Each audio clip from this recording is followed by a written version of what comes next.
Alan, Australia will continue to be, I am sure, the best country in the world. But I suspect that this government will do more harm than good. I hope that's not the case. I have a degree of personal respect for Anthony Albanese, and he will give it his all, no doubt about that. But he's got a lot of utopians in his party room. There are a lot of green utopians in the parliament. We've already seen the incoming foreign minister not just dashing across into the Pacific, good honour for that, but declaring that we're going to have a First Nations-led foreign policy, whatever that is. We've already had the declaration that one of the very highest priorities of the new government will be constitutionally entrenching an Indigenous voice to the Parliament. I fear that could well be... Whatever that means whatever that means. It could easily be a highly divisive move, which further entrenches separatism and identity politics.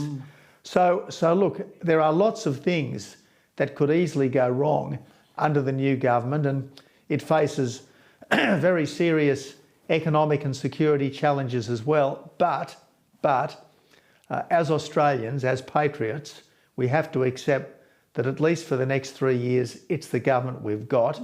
We have to wish it well, while as Liberals and Nationals are not taking a backward step from our own positions and remembering that politics is a contest and we've got to win the argument rather than simply try to find out what other people think and agree with them. Well, given that many people could see the Liberal Party in particular going off the rails for months and months and months, and yet we have executives in New South Wales in particular where candidates were pre-selected only days before the election was called, and no one federally seemed to be prepared to intervene to say, hang on, we've got to change tack here. The party in New South Wales seems to be run by people like Hawke and Photios.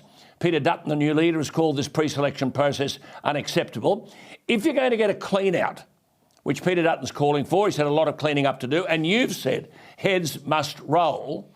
Now, given you're the most successful Liberal leader, certainly since John Howard, and you know a lot about winning, why wouldn't you become president of the party, or seek to become president of the party and provide that leadership for change?